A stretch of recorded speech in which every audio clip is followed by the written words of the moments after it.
Fala, meus queridos concurseiros, tudo bem com vocês? Tudo legal? Professor Arnaldo Vieira produzindo mais um vídeo de atualidades aqui para vocês do canal do Professor Arnaldo Vieira e do canal da Doutor Concursos, tá legal? E como a gente sempre começa esse vídeo pedindo para você se manifestar, você curtir esse videozinho, você se inscrever nos canais, o meu aqui e da Doutor Concursos, importantíssimo, tá? Semana passada, inclusive, tivemos uma boa notícia, os concursos, a previsão já, inclusive, legal, dentro do orçamento da União, aí de vários milhões investidos em concursos. Então, esses vídeos, assim como todos os outros que a Doutor Concursos está preparando, são extremamente importantes para vocês ficarem por dentro desse material, se prepararem bem e estudarem para o ano que vem, para os próximos concursos que virão. Tá legal? E se você puder compartilhar isso nas redes sociais, dar esse feedback pra gente, responder aqui nos comentários o que vocês estão achando, tirar dúvidas, é sempre bem legal participar junto com vocês. Vamos começar então? Âmbito nacional, a novela da vacina. Vamos considerar assim, parece uma novela com roteiros de redes de televisão, né? Bom, começou a história toda, e há um fundo político nisso, mas eu estou colocando essa questão justamente para vocês verem como que há mais questões, inclusive, para você se aprofundar mais nas questões até políticas, entender a contextualização em que estão acontecendo as pesquisas em relação às vacinas, tá? Na segunda-feira, o governo federal anunciou que não vai ser obrigatória a vacinação. Isso já começou a dar um problema, porque isso já, como a gente vai perceber, bateu lá no STF também e já começou a haver movimentações contrárias a essa decisão do governo, tá? Meio que colocar como uma obrigatoriedade do povo brasileiro. Mas vamos chegar até lá. Na terça-feira, o ministro Pazuello anunciou diante de uma reunião, uma live com os governadores, que estava autorizando sim a dose e a compra de 46 milhões de doses da Sinovac, da vacina chinesa, que logicamente beneficiaria no primeiro momento o governo do estado de São Paulo. Lembrando que o governador João Dória já tem uma posição ideológica diferente do presidente Jair Bolsonaro, o que culminou na quarta-feira do quê? De um retorno, um voltar de palavras aí. O governo, na quarta-feira, anunciou que estava cancelando a compra, cancelando a autorização da compra disso, dessa vacina como um todo. E automaticamente foi aquele bafafá, isso levantou uma série de discussões, os governadores se manifestaram de imediatamente, porque há questões políticas envolvidas nisso, mas há a questão da saúde, que principalmente é o que hoje está pegando. E aí todas as questões econômicas que eu vou chegar até lá. Depois, na quinta-feira também o Ricardo Lewandowski já levou a discussão para o plenário, porque já existem 3 ações que já estão sendo movimentadas, exigindo a manifestação do plenário do Supremo em relação a isso. O presidente Luiz Fux também já disse que essa questão vai acabar sendo judicializada, não tem jeito. Na sexta-feira, na quinta-feira de noite, já houve também uma movimentação do Dimas Covas, que é o secretário de Vigilância Sanitária e que está controlando aqui no estado de São Paulo toda essa movimentação. A Anvisa liberou a compra, então a importação dessas, de pelo menos 6 milhões de doses iniciais, que depois vão ser transformadas em mais 40 milhões de doses que vão ser produzidas pelo Instituto Butantan. Então, para vocês terem uma noção aqui, para a gente ter rapidamente um traçado aí das novidades, de tudo que está acontecendo por conta disso. A primeira, na segunda-feira, o anúncio de que não haveria uma obrigatoriedade da vacina, a vacinação ia ser facultativa, né? Não é algo totalmente obrigatório para todo mundo, e já o posicionamento dos governadores dizendo que todo mundo tem que se vacinar sim. Depois, logo na terça-feira, a movimentação que antecedeu todo esse problema foi noticiado amplamente pela mídia, né, como um todo, que o governo então estava liberando a autorização da compra por conta da necessidade urgente disso. Já na quarta-feira, outras movimentações, enfim. O grande ponto que está pegando nisso tudo, além da questão política, obviamente, ninguém é bobo aqui, todo mundo sabe muito bem o que está acontecendo politicamente, mas o fato é que há uma pressão também empresarial nesse setor. Por quê? Com a vacina sendo trazida para cá e colocada em ampla massa, sendo feita em vários grupos sociais no primeiro momento, há a expectativa da normalização dos serviços econômicos, de vários serviços que estão sendo afetados por conta da pandemia, né?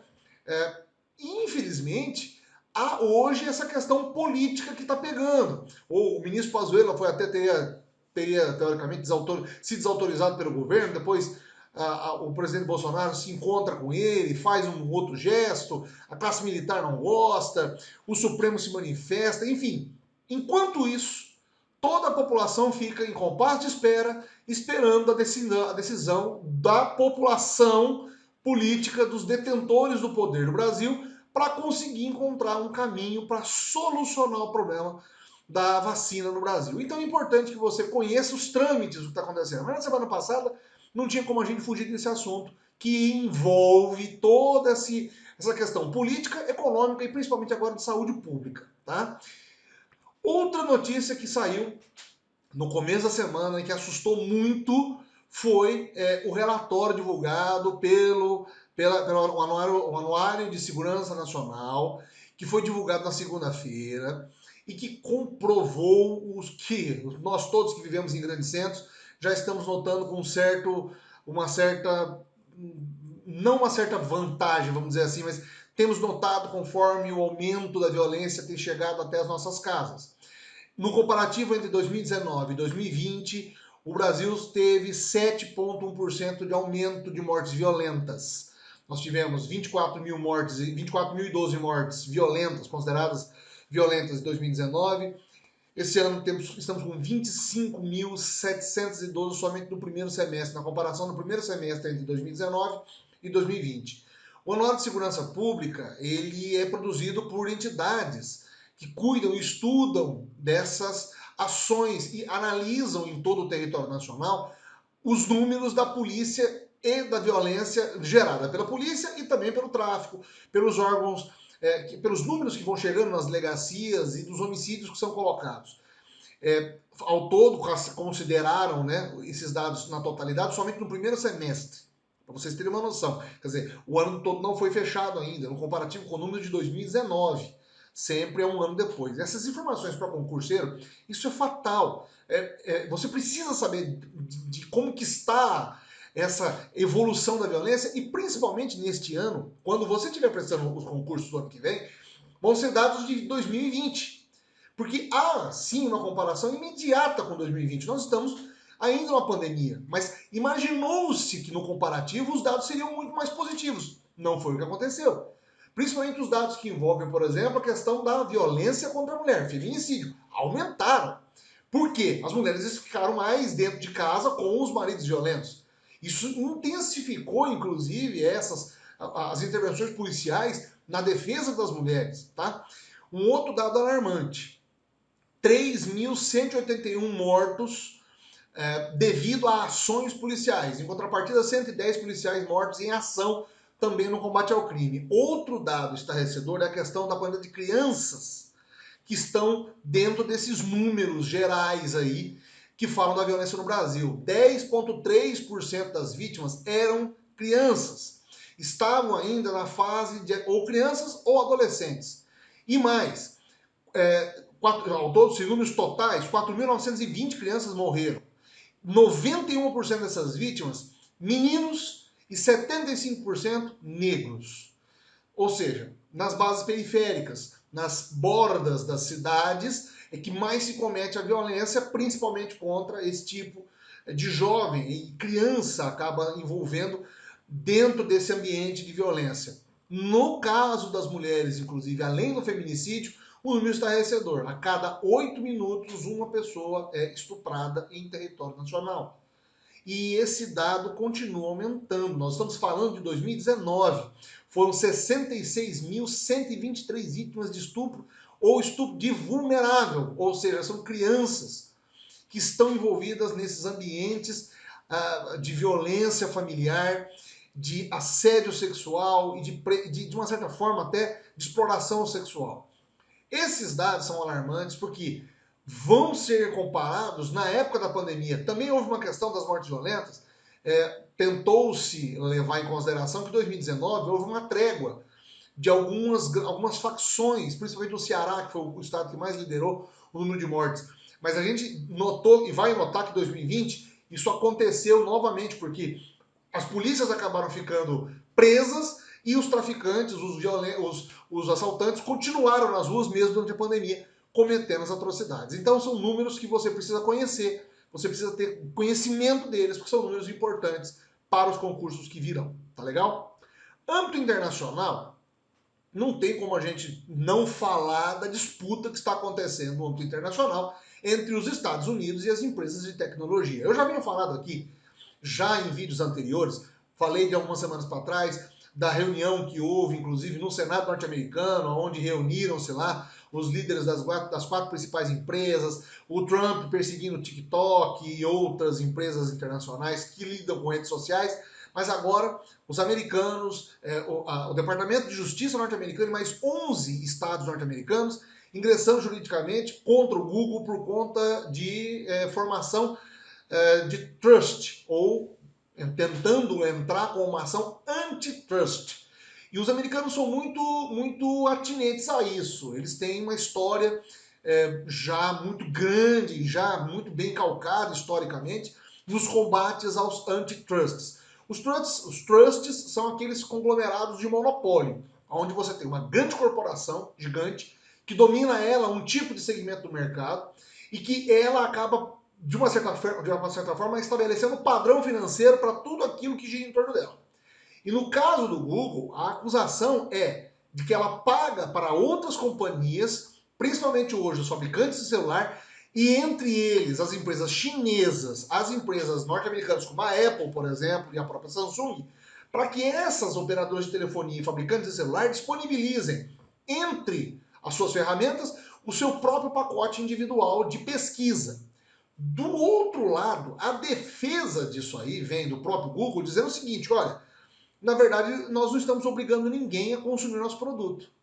Se o consumidor acaba procurando o Google, é porque de uma maneira ou de outra nós estamos oferecendo algum tipo de serviço. Veja, para o Google o processo é profundamente falho e a ação poderia tornar mais difícil o acesso aos usuários de busca que querem usar. Veja, essa luta de gigantes, o governo norte-americano e a questão das empresas de tecnologia já está vindo de um bom tempo, como eu comecei a falar.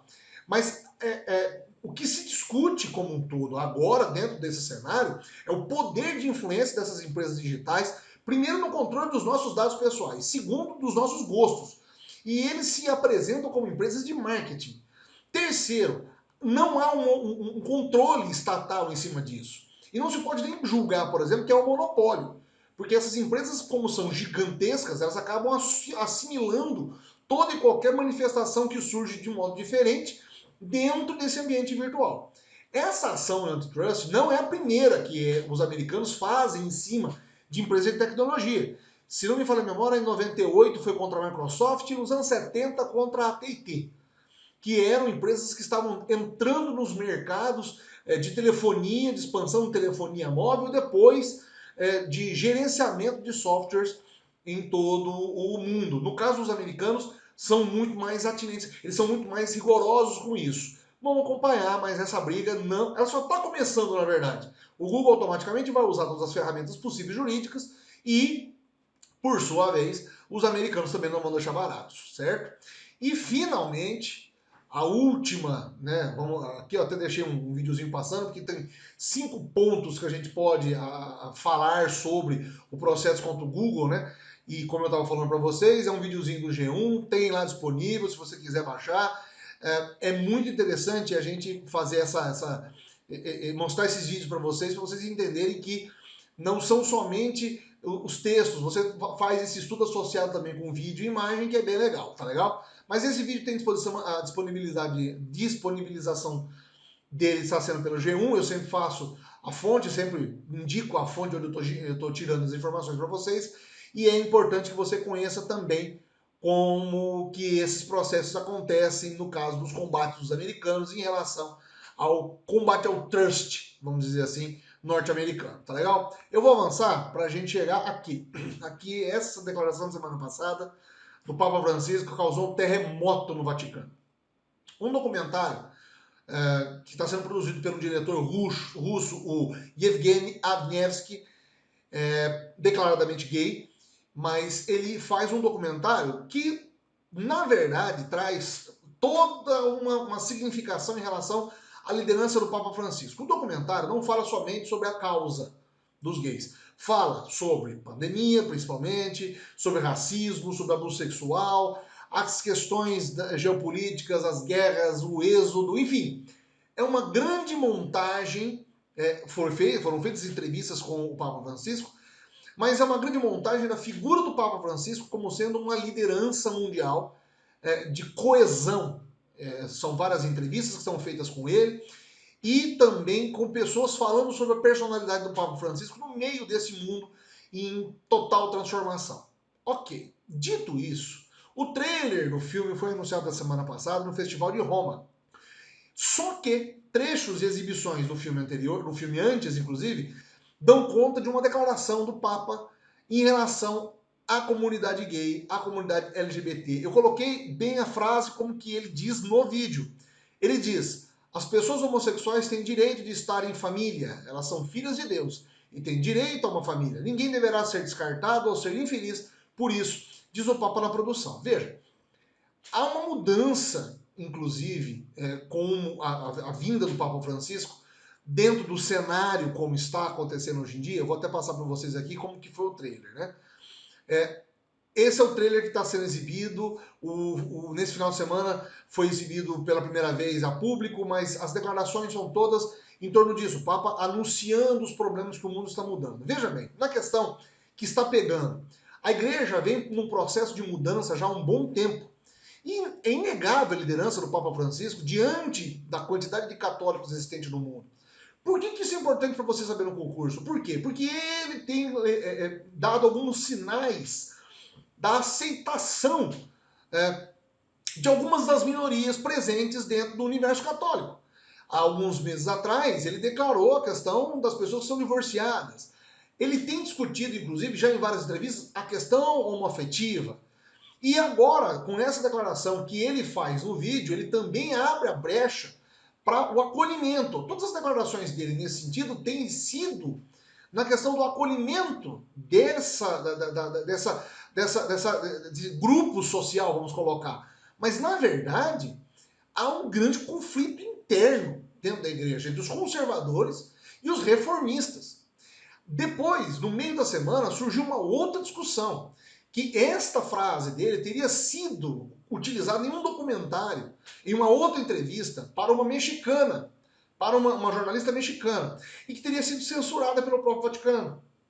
E que, de uma maneira ou de outra, esse material foi utilizado pelo diretor e colocado no documentário. O Vaticano não comentou mais sobre o fato, mas o que fica é a abertura, digamos assim, muito libertária, e a presença do Papa como líder mundial, dizendo e declarando esse tipo de comentário que, ao mesmo tempo que mostra a pessoa humana do Papa Francisco, abre, inclusive, a vontade ou a contra-vontade de uma série de linhagens da igreja, uma necessidade total de uma reforma estrutural da igreja, que é o que ele propõe desde quando ele se tornou Papa.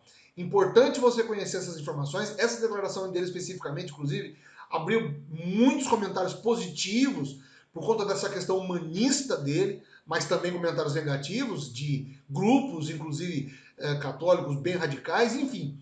Todos esses lados têm que ser observados por você que está estudando para os concursos e que está se preparando para isso. É uma das atualidades que mais gerou comentários na semana passada. Isso foi alvo de muita especulação e aí depois, no final da semana, começou-se a desvendar que ele poderia ter falado isso de um outro contexto, foi retirado e editado para fazer parte do documentário. Enfim, é importante você conhecer, isso realmente pode, vai e deve cair também nas perguntas dos concursos futuros, tá legal?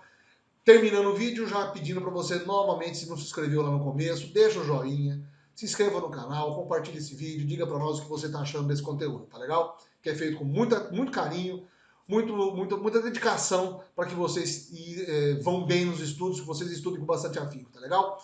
A gente se vê semana que vem. Um grande abraço, pessoal. Até lá.